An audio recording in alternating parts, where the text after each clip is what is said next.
पुराने एट्रोसिटी मामले में छत्तीसगढ़ के डिप्टी सीएम विजय शर्मा को कोर्ट ने दोष मुक्त किया है।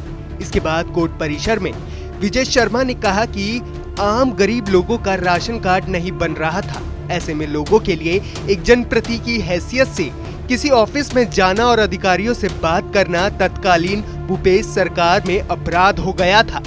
जो मुझ पर और कैलाश चंद्रवंशी जी के ऊपर फर्जी एट्रोसिटी एक्ट की धाराएं लगाई गई थी, मुकदमा लगाया गया था। आज उस पर फैसला था और सेशन कोर्ट ने और एट्रोसिटी एक्ट के स्पेशल कोर्ट ने आज हम सबको, मुझे और कैलाश जी को दोष मुक्त किया है। उन्होंने इस बात को बहुत स्पष्टता से माना है कि जो कुछ था वो गरीबों के राशन कार्ड को बनवाने के लिए हम लोग गए थे।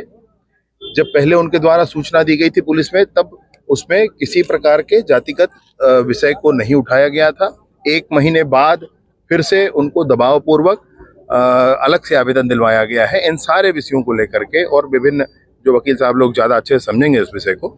इस बात का निर्णय हुआ।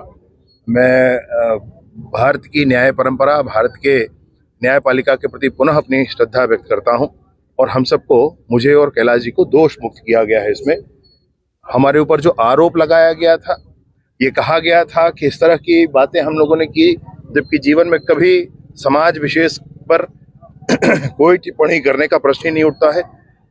सदैव से ही सभी समाज को साथ में लेकर चलने का भाव मन में मेरे प्रारंभ ही रहा है, संस्कार में रहा है, शिक्षा में रहा है और कर्म में रहा है, हर विषय से, हर तरह से रहा है। फिर भी हमको आरोपित किया गया था। आज न्यायालय ने हमको दोष मुक्त किया है।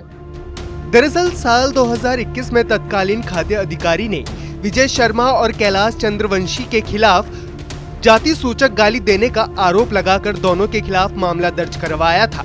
विजय शर्मा और कैलाश चंद्रवंशी पर एट्रोसिटी एक्ट के तहत केस कायम किया गया था, जिसमें विजय शर्मा जेल भी गए थे। का था और उसके बाद जब हम लोग जेल में थे तो जेल से न छूट पाए, इसीलिए इस पुनः एट्रोसिटी एक्ट लगा करके हम लोगों को जेल में रखा गया था। और देखिए, न्याय की जीत होती है, अभी नहीं तो आगे होती है, परंतु न्याय की जीत होती है। सत्य मेव जयते, अगर ये कहा गया है, शास्त्रोक्त है, तो ये हमारे जीवन का आधार है, ये हमारी मान्यता है और वह आज पुनः प्रमाणित हुआ है। क्या कोई मानहानि का दावा ऐसा कुछ करेंगे बाकी? अभी देखेंगे, उस पर एक बार वकील साहबान से बात करना होगा, क्या कर सकते हैं, क्या करना चाहिए। बाकी ये है कि और भी गम है दुनिया में, तो दूसरे बहुत से काम है करने के लिए। कहाँ उन बेवकूफियों में पढ़ करके और अपना समय जाया किया जाए, खराब किया जाए। बहुत काम है करने के लिए। आगे उन्होंने कहा कि लोगों को अलग अलग तरह से परेशान करना, प्रताड़ित करना, ये तो पिछले 5 सालों में कांग्रेस के कार्यकाल में हुआ है, लेकिन अंत में सच्चाई की जीत होती है। इसलिए कहा गया है कि सत्यमेव जयते। मामले में जो घटनाक्रम था, उसमें जो मेश्राम साहब थे, उन्होंने पहले उस बात की सूचना दे दिया था, मतलब उस घटना की सूचना, लिखित सूचना पुलिस को दे दिया था। उसमें पुलिस ने कोई अपराध नहीं पाया था, लेकिन उस तथ्य को छुपा करके नया आवेदन दिए और नए आवेदन में भी इस तथ्य का उल्लेख नहीं है कि पुराने इसी घटना के संबंध में उन्होंने आवेदन दिया था। बता दें, इस मामले में विजय शर्मा के खिलाफ दर्ज हुए मुकदमे के चलते उन्हें 18 दिनों तक जेल में भी रहना पड़ा था।